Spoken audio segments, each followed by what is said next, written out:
Oke guys, selamat petang semua. Hari ini saya nak berkongsi kepada anda mengenai Pro 2 Klisa ni ya. Ini Pro 2 Klisa. Oke, nampak. Sini saya nak kongsikan kepada anda mengenai masalah Pro 2 Klisa ni. Oke, situasi dia macam ni sebelum saya buka ni. Situasi dia, engine dapat dihidupkan, tapi macam ada mati coil atau mati plug.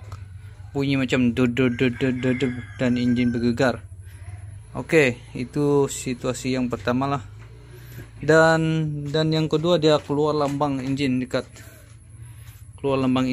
meter sana. Oke, itu situasi kedua. Dan apa masalah sebenarnya macam tu?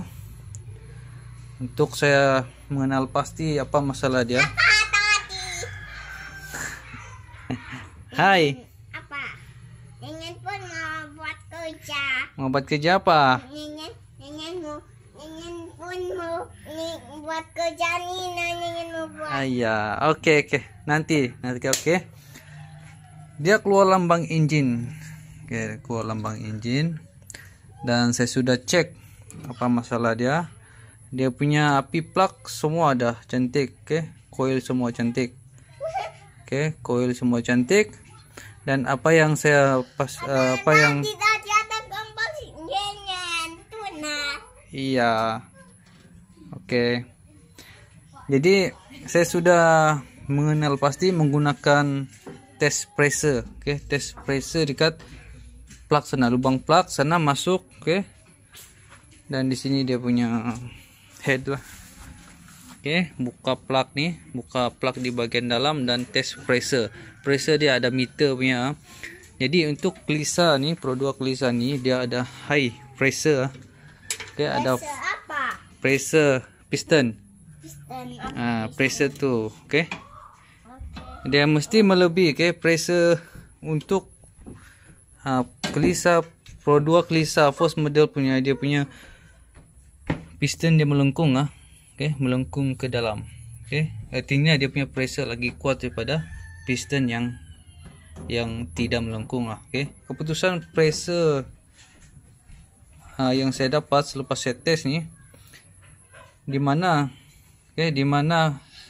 dua piston ni mengalami pressure loss pressure. Artinya dia tidak sampai 100, oke. Tidak sampai 100 dia punya kiraan. Manakala di bagian piston pertama dia punya kiraan pressure dekat meter dia lebih daripada 170 lebih ke 200 macam tu. So di sana saya tahu apa tu? Ya, oke. Jadi di sana saya tahu ada masalah, ya, ada masalah kebocoran pressure. Dan di mana saya buat top overhaul dulu, oke.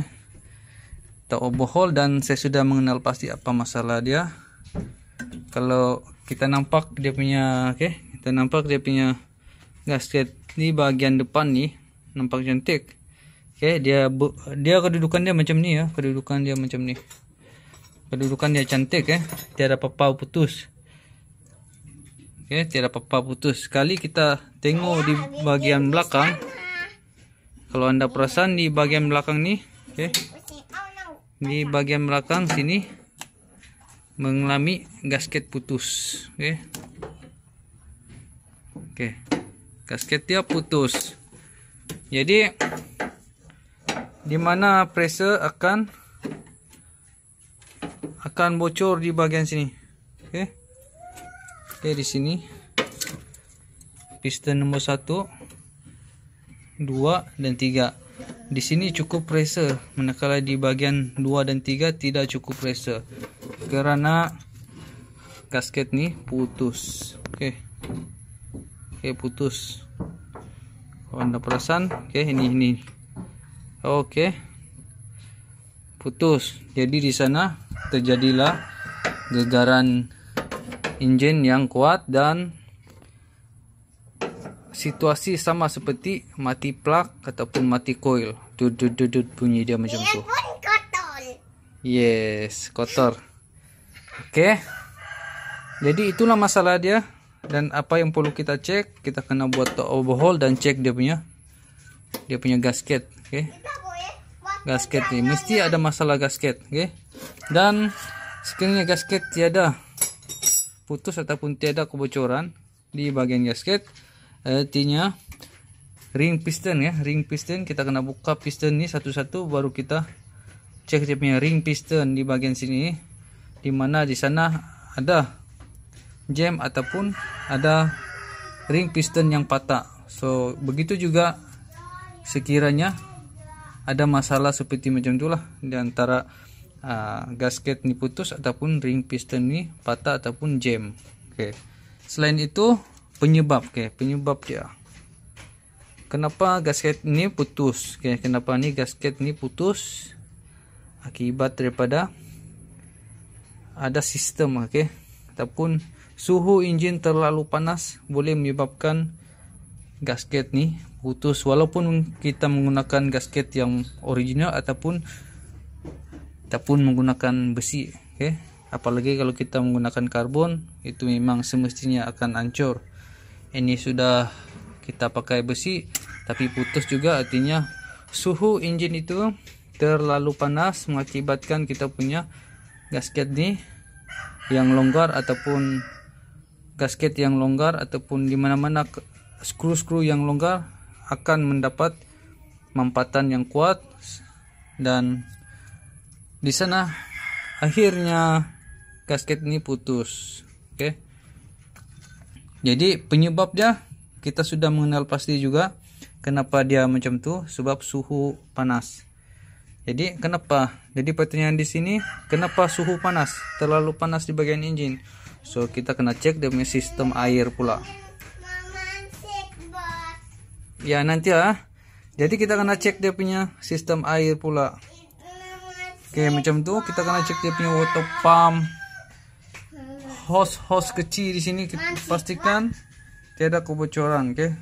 Radiator, cap radiator pastikan sentiasa dalam keadaan baik. Cap radiator pastikan dia punya kepala ni, getah ni pastikan tidak tercabut ataupun tidak berkarat, ataupun dia punya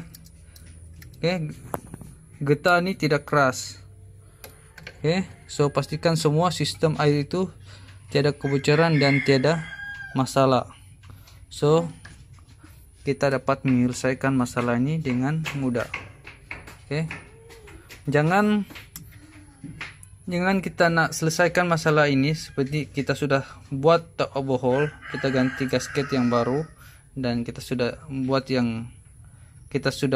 buat yang rosak, contoh dia punya gasket putus. Ini saja yang maksudnya, ini saja yang kita tukar, tapi kita tidak mengenal pasti mana satu sebab ataupun punca kenapa gasket itu putus.